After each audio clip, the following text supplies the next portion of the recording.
kita akan mendapatkan kasih sayang dan cinta Allah serta Allah akan menjaga anggota tubuhnya hamba itu, penglihatannya, pendengarannya, ya, kaki dan tangannya. Allah akan kontrol menuju ke kebaikan yang Allah ridhoi.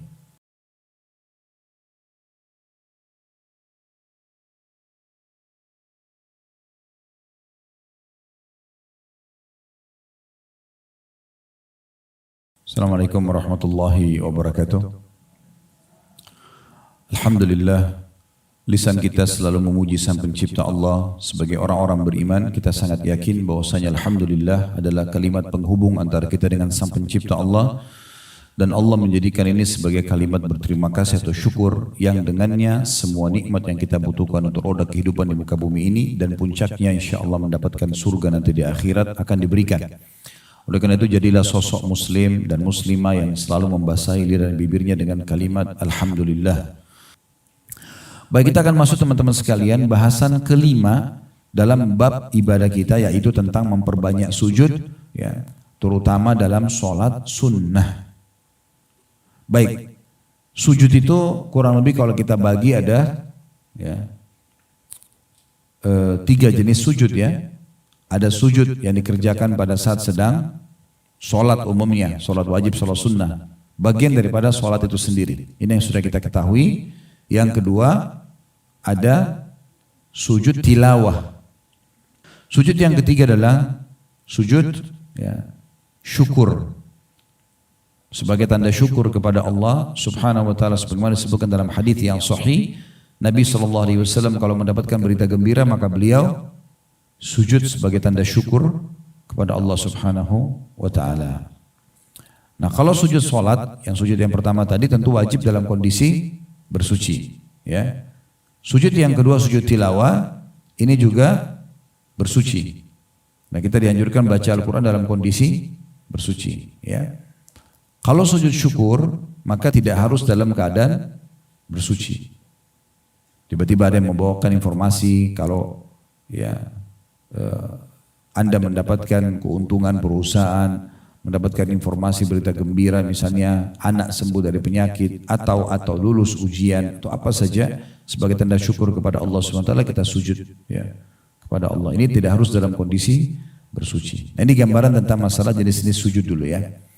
Baik, kenapa kita bahas ini? Kita bisa lihat karena penulis mengangkat hadis ini, ya. Hadis yang diriwayatkan oleh Imam Muslim dalam Kitabus Shalah, Fadl Sujud. Ya. Kemudian itu disebutkan di jilid 2 halaman 51 sampai 52. Ada di footnote itu, ya, hadisnya di halaman 15. Baik, saya bacakan dulu dari halaman 14-nya di cetang yang paling bawah. Saya tadi minta ditulis angka 5, berarti bahasa nomor 5, berbunyi dari Ma'dan bin Talha al-Ya'mari. Beliau berkata, saya bertemu dengan Thauban radhiyallahu anhu, budak Rasulullah sallallahu alaihi wasallam, maka saya katakan kepadanya, beritahukanlah kepadaku suatu perbuatan yang dapat memasukkanku ke dalam surga.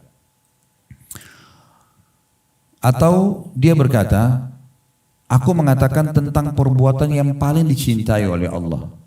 Salah satu dari dua ini, amal yang bisa membawa aku masuk dalam surga, yang paling penting aku jaga, atau amal yang paling Allah cintai. Thauban pun sahabat Nabi yang merupakan juga ini mantan budak Nabi, ya. Nabi SAW pernah mendapatkan budak namanya Thauban, kemudian beliau bebaskan, makanya dikatakan Thauban maula Rasulullah SAW. Kalau budak dibebaskan diistilahkan dengan maula. Nah, Thauban ini radhiyallahu anhu bertemu dengan tabi'in ini yang bernama Ma'dan tadi. Ma'dan ini bertanya kepada Thauban, beritahukan kepada saya, mungkin anda pernah dengarkan dari Nabi, amalan yang bisa membawa masuk aku dalam surga atau yang paling Allah cintai. Maka Thauban terdiam. Aku tanyakan sekali lagi kepadanya. Maka dia mengatakan, saya pernah menanyakan hal itu kepada Rasulullah sallallahu alaihi wasallam dan beliau bersabda, alaika bikathratis sujudi lillah fa innaka la tasjudu lillahi sajdatan illa rafa'aka Allahu biha darajah wa hatta 'anka biha khati'ah. Artinya Nabi SAW bersabda kepada Thauban, hendaklah kamu memperbanyak sujud kepada Allah. Karena tidaklah kamu sujud atau bersujud kepada Allah sekali saja sujud, melainkan Allah akan mengangkatmu satu derajat dengannya dan menghapus darimu satu kesalahan dengannya. Ma'dan berkata rahimahullah, kemudian saya bertemu dengan Abu Darda radhiyallahu anhu. Saya menanyakan padanya hal tersebut, maka dia pun menjawab seperti yang Thauban katakan kepada saya. Maksudnya, saya pun, Abu Darda mengatakan saya pun tahu dari Nabi sama seperti itu. Ya, artinya memperbanyak sujud, satu sujud akan mengangkat derajat dan juga akan menghapus dosa. Nah, umumnya ulama-ulama hadis memasukkan hadis ini dalam bab sholat sunnah. Dalam bab sholat sunnah. Karena memang dari semua jenis sujud, maka yang paling banyak sujudnya kan sholat sunnah. Kayak misalnya sholat duha, kan minimal 2 rakaat. Tapi tidak ada batas maksimal kalau sholat duha. Boleh lebih, boleh 4, boleh 8, boleh 12, boleh berapa saja. Sholat duha boleh lebih. Sholat malam misalnya, jumlah rakaatnya 8 misalnya. Minimal 2 tapi bisa 8 dengan witir 3 rakaat. Kan jumlahnya banyak. Nah, tidak ada sholat wajib yang sebanyak ini. Berarti memang sujud-sujud itu yang paling banyak di sholat-sholat sunnah. Berarti perintah Nabi SAW perbanyak sujudmu, maksudnya perbanyak sholat sunnahmu. Karena sujud syukur juga itu kita lakukan cuma sekali sujud selesai. Kalaupun ada rasa nikmat. Tilawah, tidak semua ayat ada ayat tilawahnya. Ya. Sedikit sekali ayat-ayat tilawah dalam Al-Quran. Berarti memang yang terarah adalah tentang sholat sunnahnya. Nah, sebelum kita bahas panjang lebar tentang masalah sholat sunnah ini, Bapak Ibu sekalian, saya ingin titik beratkan sebuah poin penting. Tolong digarisbawahi baik-baik. Amalan-amalan sunnah adalah termasuk perintah syariat Allah, perintah dalam syariat Allah Subhanahu Wa Taala, perintah Nabi Muhammad SAW. Jangan digoda oleh syaitan, lalu anda mengucapkan kan cuman sunnah, sehingga akhirnya kita nggak kerjakan. Kenapa enggak sholat duha bu? Kan cuma sunnah. Kenapa enggak puasa Senin Kamis? Kan cuma sunnah. Kenapa enggak sholat tahajud? Kan cuma sunnah. Kenapa enggak umroh? Kan cuma sunnah. Selalu bersembunyi di belakang itu. Akhirnya keliru.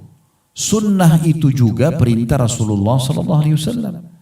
Dan disyariatkan dalam agama. Cuma Allah ringankan karena tidak mewajibkannya. Tapi bukan berarti untuk ditinggalkan. Akan beda sekali derajat antara orang yang selalu menjaga amalan-amalan sunnah dengan orang yang hanya menjaga amalan wajib saja. Umumnya orang kalau selalu semangat mengejar amalan sunnah, amalan wajibnya akan terjaga.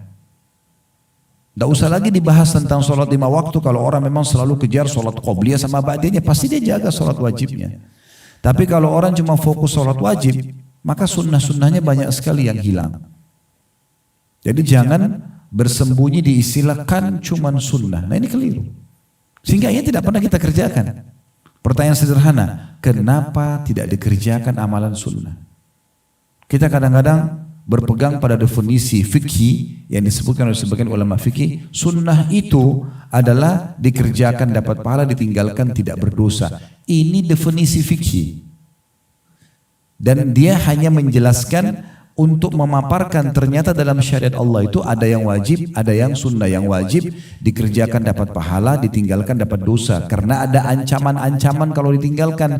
Kayak sholat 5 waktu, puasa Ramadan, zakat. Itu kan kena ancaman tuh. Kena laknat, kena siksa kubur, kena siksa neraka. Makanya jadi wajib. Nah kalau perintah-perintah yang tidak ada ancamannya diistilahkan dengan amalan sunnah. Karena cuma ada motivasi tapi tidak ada ancamannya. Kan kita tidak pernah menemukan hadis tentang sholat duha kalau tidak dikerjakan dibakar di neraka, nggak ada. Atau kena laknat, nggak ada. Pilihan. Makanya dikeluarkan istilah sunnah hanya untuk memahami. Ternyata dalam syariat Allah itu ada yang kena ancaman, ada yang tidak kena ancaman, nah gitu. Tapi bukan untuk ditinggalkan. Karena sunnah itu lebih luas definisinya. Semua perkataan, semua perbuatan, semua contoh, ya. Yang diajarkan oleh Nabi SAW dan juga para sahabat Nabi. Itu kalau kita kembali kepada definisi sunnah. Luas sekali dia. Semua perkataan, semua perbuatan, semua persetujuan dan contoh disilakan dengan takrir atau takririyah gitu dari Nabi SAW dan juga oleh para sahabat, maka dimasuk dalam istilah sunnah. Beranjak daripada hadis Irbat yang sangat masyhur radhiyallahu anhu, sahabat Nabi yang mulia, beliau mengatakan bahwasanya Nabi SAW bersabda, alaikum bisunnati wa sunnatul khulafa'ur rasyidin mahdiyina min ba'di addu 'alaiha bin nawajidh. Berpegang teguhlah pada sunnahku dan sunnah khulafa'ur rasyidin setelahku. Siapa khulafa'ur rasyidin? Abu Bakar, Umar, Utsman dan Ali radhiyallahu anhu. Ini para sahabat Nabi. Ini mewakili para sahabat Nabi. Berpegang teguhlah pada sunnah-sunnah tersebut walaupun dengan gigi geraham kalian. Jadi sunnah itu disuruh pegang betul-betul, kerjakan. Terlalu banyak keberkahan dalam hidup Bapak Ibu sekalian kalau kita menjaga sunnah-sunnah Nabi alaihi salatu wassalam.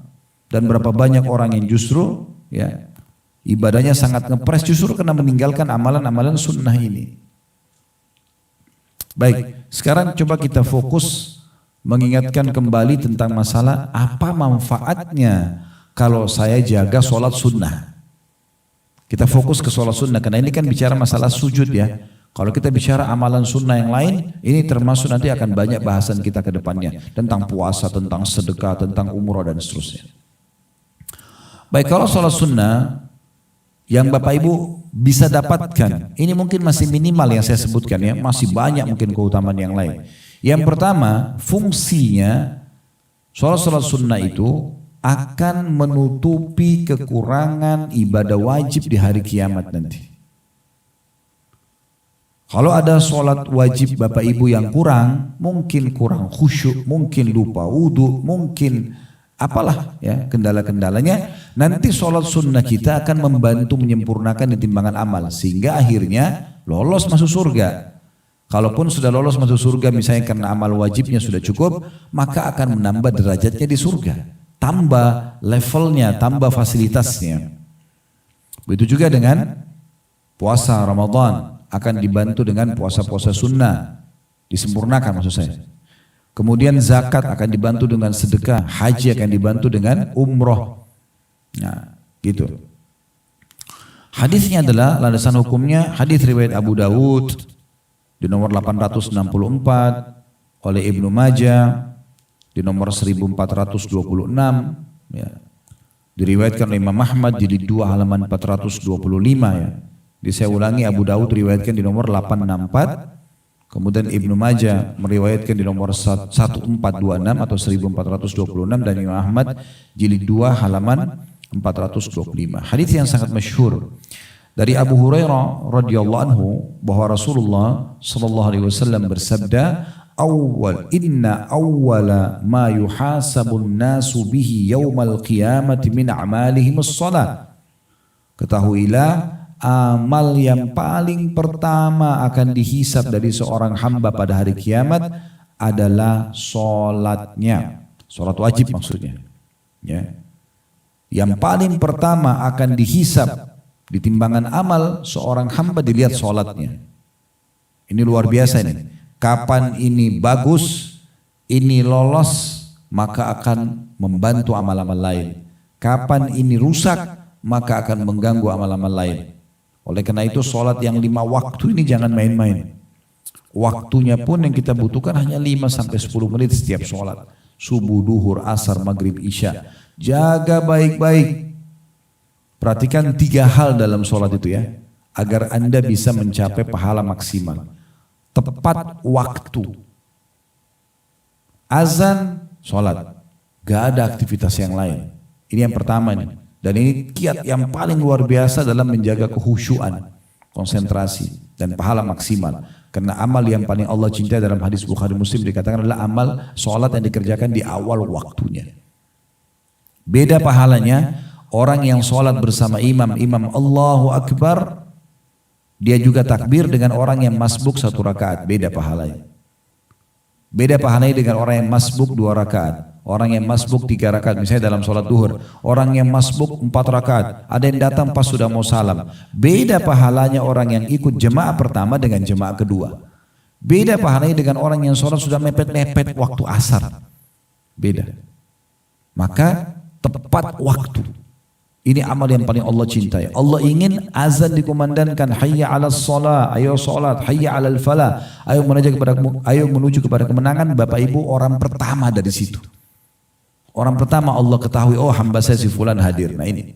Yang kedua, tepat gerakan. Gerakannya harus benar. Gitu. Jangan buru-buru. Ingat, tumaknina, ketenangan dalam gerakan sholat, kewajiban sholat. Tanpa tumaknina sholat Bapak Ibu batal. Allah Akbar kayak ayam patok jagung. Ya. Buru-buru. Ini gak akan diterima sama Allah. Sama dengan doa. Buru-buru. Pelan-pelan. Tenang aja. Rabbana atina fid dunya hasanah. Sapi itu. Ya Allah berikanlah aku semua kebaikan di dunia. Wa fil akhirati hasanah, dan semua kebaikan di akhirat. Wa qina adzabannar, selamatkan kami dari api neraka. Wa adkhilnal jannata ma'al abrar, masukkan kami ke dalam surga bersama orang-orang yang patuh. Ya Azizu ya Ghaffar, wa Zat yang Maha Mulia dan Maha Pengampun, ya Rabbal Alamin, Tuhan alam semesta. Untuk apa buru-buru? Apa yang dibaca?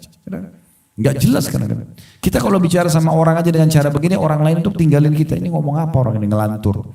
Apalagi ngomong sama Allah gitu ya. Jadi itu dijaga tepat gerakan. Kemudian yang ketiga tepat bacaan. Ini sudah kita gabungkan tadi dalam contohnya. Jadi tepat waktu, tepat gerakan, tepat bacaan. Gak usah ada yang dikejar, gak penting. Karena bagi kita sholat yang sedang kita kerjakan itu nanti akan kita terima hasilnya hari kiamat. Dan tidak ada ulangan. Bapak Ibu kalau nggak ada udzur nggak diulangi sholatnya kan. Tadi kita sholat duhur, kemudian kayaknya tadi kurang khusyuk, kayaknya cuma 50%. Saya mau ulangi, nggak boleh diulangi. Mengulangi sholat kecuali memang ada udzurnya, lupa wudhu, ya, salah kiblat misalnya, atau aurat terbuka, atau mungkin ada. Tapi kalau tidak ada udzurnya, gak boleh. Yang saya pernah dapatkan pendapat para ulama tidak boleh mengulangi tanpa udzur. Maka sekali kita store sholat kita tadi yang kurang khusyuk, maka itu kita dapatkan hari kiamat. Maka jangan sia-siakan, rugi banget itu. Oke, kita kembali ke hadis kita tadi. Inna awwala ma yuhasabun nasu bihi yaumal qiyamati min a'malihimus shalah. Awal amal yang akan dihisab dari seorang hamba hari kiamat adalah sholatnya. Qala yaqulu rabbuna Jalla wa az li malaikatihi, dan kemudian Tuhan kita sang pencipta Allah yang maha mulia dan maha tinggi, atau maha tinggi dan maha mulia, ya, berkata atau berfirman kepada para malaikatnya, huwa a'lamu, dan dia lebih tahu tentang masalah itu. Unzuru fi salati abdi atammaha au naqasaha.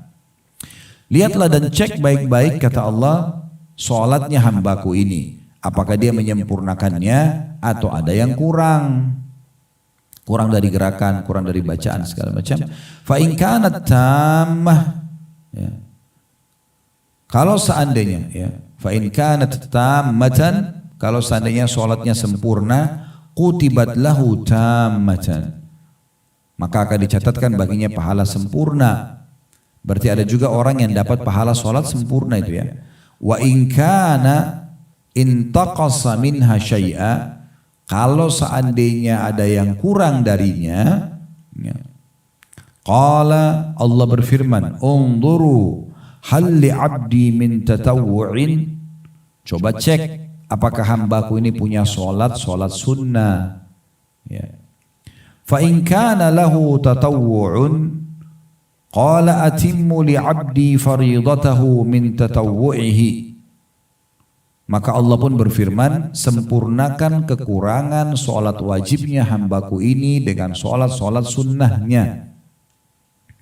Thumma tu'khadul a'malu ala dhakum, kemudian ya, amal-amal lain juga akan diperlakukan seperti ini.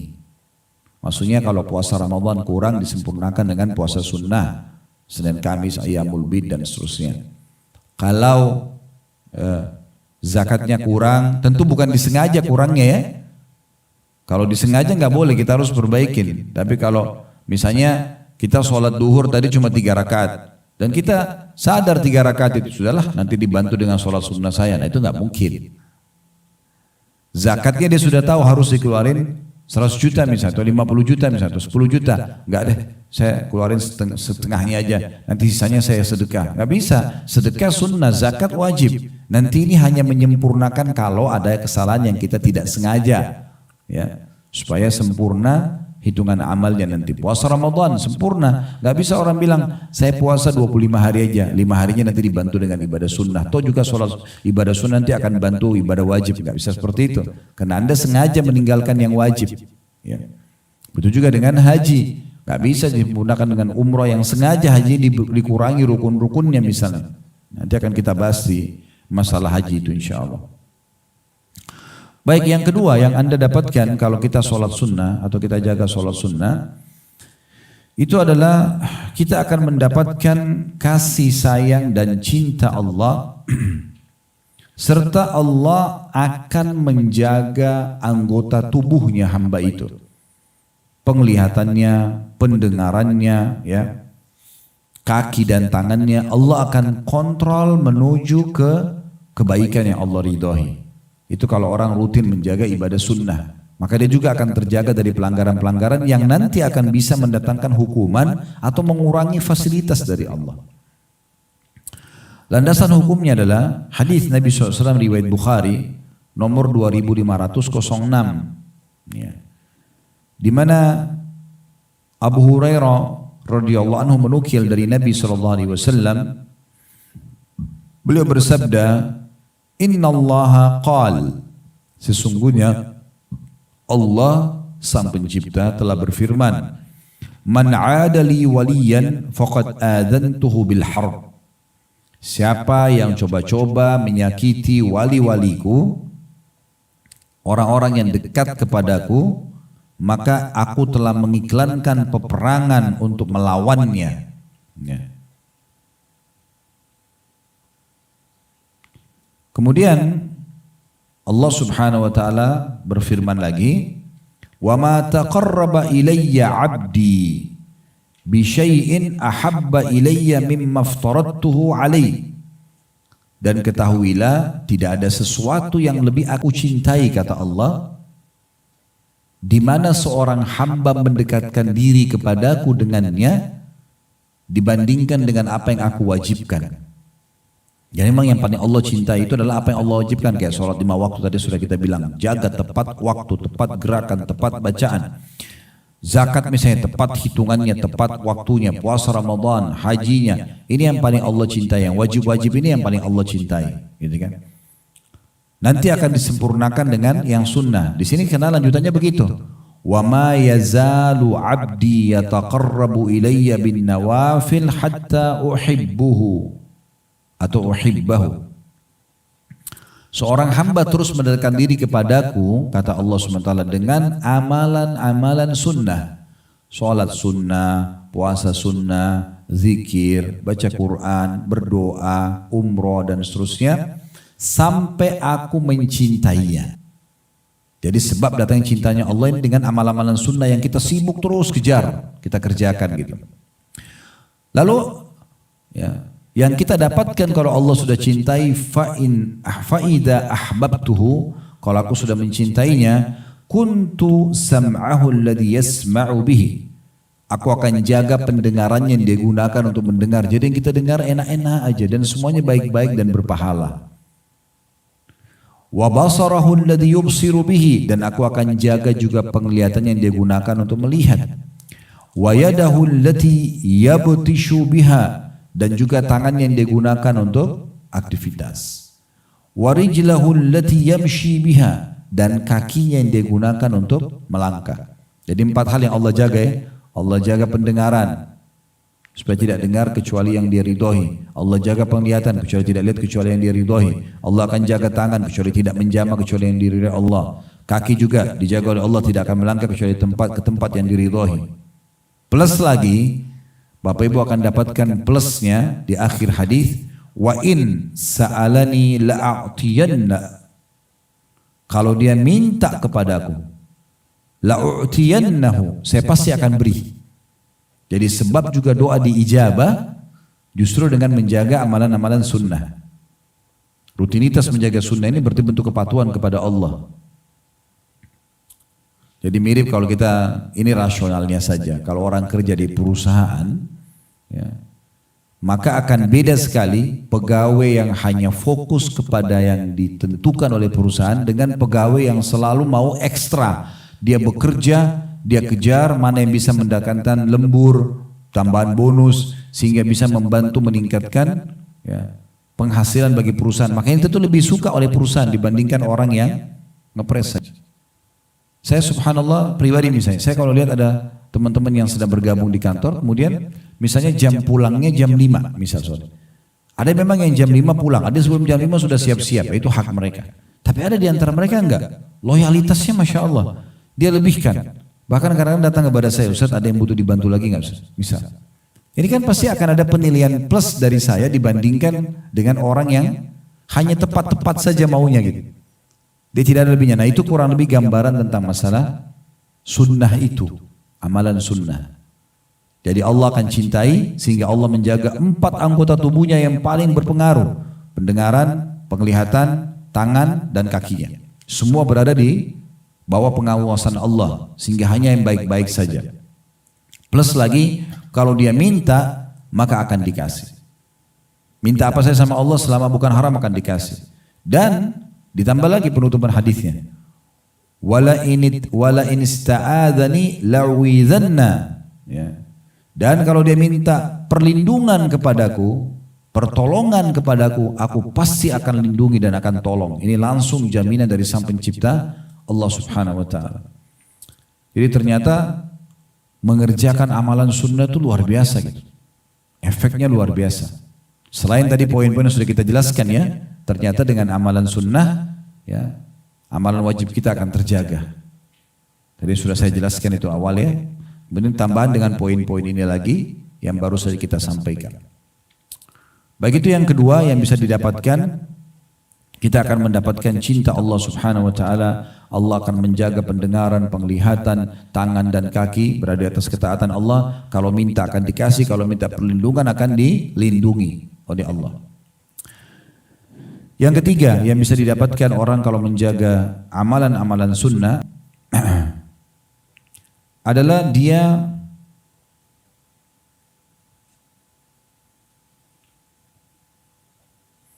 akan bersama Rasulullah SAW di surga. Maksudnya nanti kita masuk surga insya Allah kalau meninggal dalam keadaan iman dan Islam. Karena sudah begitu teorinya ya. Siapa yang meninggal dalam keadaan Islam dan iman maka surga jawabannya. Tapi di surga itu banyak sekali levelnya, tingkatan-tingkatannya, gitu kan. Jadi kompleknya pun yang akan diberikan komplek istana berbeda-beda. Gitu. Nah yang paling tertinggi bersama para nabi-nabi, terutama Nabi Muhammad SAW. Sekarang kalau saya tanya Bapak Ibu sekalian, mau nggak nanti di surga dapat level tertinggi bersama dengan Nabi? Nabi di sana kita di sebelahnya, bertetangga. Mau nggak? Cuma 3 orang yang mau, yang lain tidak mau rupanya. Ini resepnya ada di sini. Ini rahasia tentang seorang sahabat Nabi yang pernah melayani Nabi SAW pada saat mau sholat malam. Kemudian Nabi sebagai balas jasa kepada orang tersebut, Nabi bilang, kau mau apa minta? Maka orang ini cerdas. Dia minta agar bersama Nabi di surga nanti. Nabi di sini, dia di sebelahnya. Itu level tertinggi. Kita dengarkan riwayatnya. Sahabat ini bernama Rabi'ah bin Ka'ab al-Aslami. Rabi'ah bin Ka'ab al-Aslami radhiyallahu anhu. Hadits ini diriwayatkan oleh Muslim nomor 489 ya. Rabi'ah bin Ka'ab al-Aslami radhiyallahu anhu berkata, ini tentang kisah pribadi beliau bersama Nabi SAW. Beliau bilang, kuntu abitu ma'a Rasulillahi sallallahu alaihi wasallam. Satu hari aku pernah bermalam bersama Rasulullah sallallahu alaihi wasallam. Yang pernah saya temukan juga dari riwayat lain, beliau menginap di depan pintu rumahnya Nabi dengan niat memang ingin melayani Nabi pada hari itu. Fa'ataituhu biwudu'ihi wa hajatihi. Lalu pada saat Nabi SAW terbangun, aku pun menyiapkan air wudhu buat Nabi. Berikut juga dengan hajat-hajat yang lainnya. Ya, entah apa itu. Mungkin kalau kita sekarang mungkin handuk kecil untuk ngelap setelah wudhu, gitu kan? Atau yang lainnya. Kadang-kadang ada orang wudhu memang pakai sendal khusus, misal contoh. Tapi di sini disebutkan beliau bawa air untuk wudhu dan juga hajat-hajat Nabi yang lain. Termasuk siwak, karena Nabi SAW sering bersiwak kalau ya berwudhu ya. Faqala li sal. Maka setelah selesai semua hajat Nabi, Nabi SAW bilang, mintalah. Kamu mau apa nih? Nah, ini pelajaran juga ya. Setiap kali orang sudah berbuat baik sama kita, balas. Ya. Sekali kita ditraktir, kedepannya traktir orang. Jangan mau ditraktir terus. Gitu kan. Tetangga kirim piring makanan, balas, isi juga. Jangan cuma kembali piring terima kasih kosong.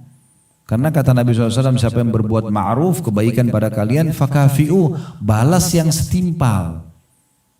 Kalau bisa lebih baik gitu. Dikasih makanan, balas makanan. Dikasih pakaian, kasih pakaian gitu. Balas dengan kebaikan. Gitu ya. Maka Nabi SAW sini balas. Orang cuma siapin bejana air untuk wudu aja. Tidak cukup dengan terima kasih. Yang termahal Nabi bilang, minta apa yang kau mau. Nabi tawarkan begitu. Maka orang ini cerdas ini. Rabi'ah radhiyallahu anhu. Beliau bilang begini. Fakultu as'aluka murafaqataka fil jannah. Aku cuma minta ya Rasulullah agar bersama dengan Anda di surga. Di mana level Anda nanti, di mana istana saya di sebelahnya. Saya ada di situ. Nabi SAW saking dermawannya masih bertanya begini. Qala awa ghaira dzalik. Ada lagi yang lain enggak kamu minta? Padahal dia sudah minta yang paling mahal ini. Minta bersama Nabi di surga. Ini luar biasa. Tapi sahabat ini cerdas. Qultu huwa dzak. Saya cuma mau itu ya Rasulullah. Gak penting yang lain. Dunia ini kecil. Makan, minum semua. Selesai. Mau pas-pasan juga gak ada masalah. Tapi bersama Anda di surga ini yang paling mahal. Itu aja ya Rasulullah. Itu udah penting. Maka Nabi SAW bersabda. Fa'inni ala nafsika bikathratis sujud. Kalau gitu, tolong aku untuk memenuhi keinginanmu ini dengan memperbanyak sujud. Maksudnya memperbanyak sholat. Dan sudah kita jelaskan tadi, kalau sudah bicara sujud, yang paling banyak adalah sujudnya sholat sunnah. Sholat wajib iya, wajib kan bukan pilihan, harus. Nah sholat sunnah ini, itu ternyata menjadi penilaian terhadap kebaikan seseorang. Nah, ini luar biasa gitu ya, tentang keutamaan. Dan saya sudah bilang tadi, ini hanya sebagian kecil saja. Dari sekian banyak keutamaan sunnah. Nah buku-buku ini besar sekali manfaatnya dan salah satu yang menarik untuk kita jadikan bahasan, tambahan bahasan dalam tema kita sholat sunnah ini adalah saya melihat buku ini. Saya hanya bacakan di halaman-halaman pertamanya aja ya. Tentang hal-hal yang berhubungan dengan, yang perlu diketahui berhubungan dengan sholat sunnah ya. Di sini tulis sifat sholat sunnah Nabi berdasarkan Quran dan sunnah yang sahih ya. Di halaman 3 ya, karena 81 dan 2 rupanya lembaran awalnya, definisi sholat sunnah atau dalam kurung sholat tatawu tambahan. Beliau mengatakan secara bahasa setiap tambahan yang baik disebut dengan tatawu. Sedangkan menurut istilah tatawu adalah perbuatan secara sukarela dilakukan seorang muslim akan sesuatu yang bukan fardu. Baik, kita langsung masuk saja ke masalah sholat sunnah ya. Tadi kan sudah kita sebutkan keutamaannya ya. Jadi yang perlu kita tambahkan di sini adalah contoh bagaimana Nabi SAW banyak sekali mengerjakan sholat sunnah. Jadi selain poin-poin tadi yang kita sebutkan itu, kita bisa tambahkan poinnya. Tadi sampai poin ke berapa? 4 atau 5? 4 ya? 3. Ya ditambahkan poin pertama tadi yang saya bilang, selain yang ini kan yang saya bilang kalau sholat sunnah itu siapa yang menjaganya maka yang amal wajibnya akan terjaga, itu tambahan juga. Itu sudah 4 poin sama itu ya. Poin yang kelimanya adalah ya, kita menjadikan atau mengikuti Nabi SAW dalam masalah sholat sunnah ini ya. Mungkin pernah dengar hadis Nabi SAW dalam hadis riwayat Muslim itu ya. Tentang Nabi SAW pernah sholat malam sampai telapak kaki beliau pecah-pecah. Maka Aisyah pun Ummul Mukminin radhiyallahu anha berkata, ya Rasulullah, kenapa anda lakukan ini? Padahal anda ini siapa? Sudah diampuni dosa anda yang lalu dan dosa anda yang akan datang. Belum dibuat, Allah sudah maafkan karena seorang Nabi. Maka Nabi SAW mengucapkan satu kata saja, afala akunu abdan syakura. Apakah tidak bisa aku menjadi seorang hamba yang bersyukur? Kalau kita mau masukkan di poin kelima ini, mungkin kita mengatakan menjaga sholat sunnah bagian daripada bersyukur kepada Allah, itu juga bisa.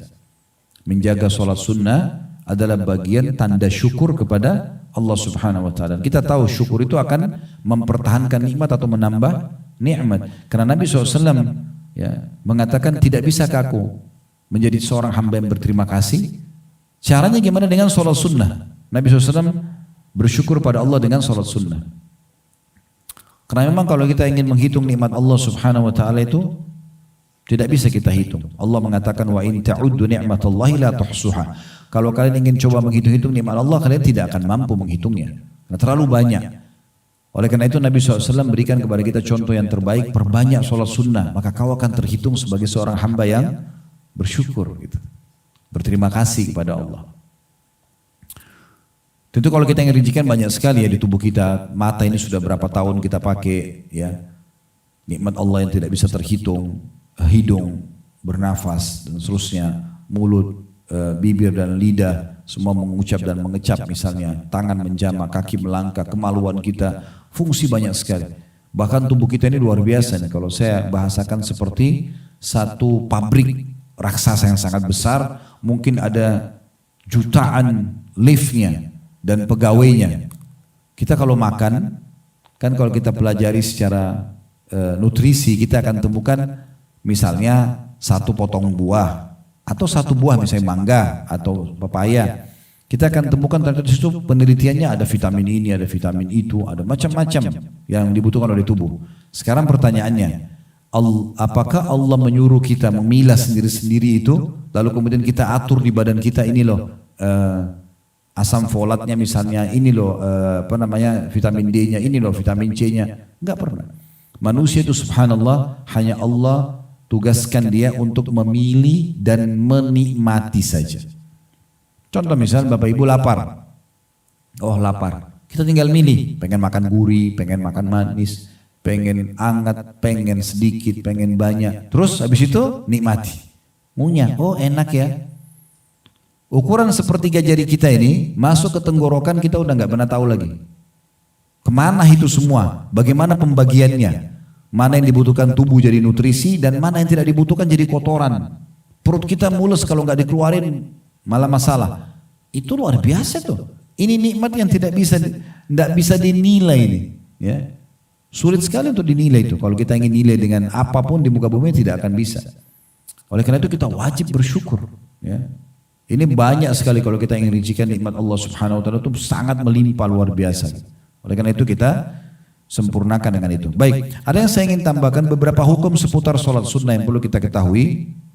Yang pertama, sholat sunnah boleh dikerjakan dalam kondisi duduk, walaupun tidak ada uzur.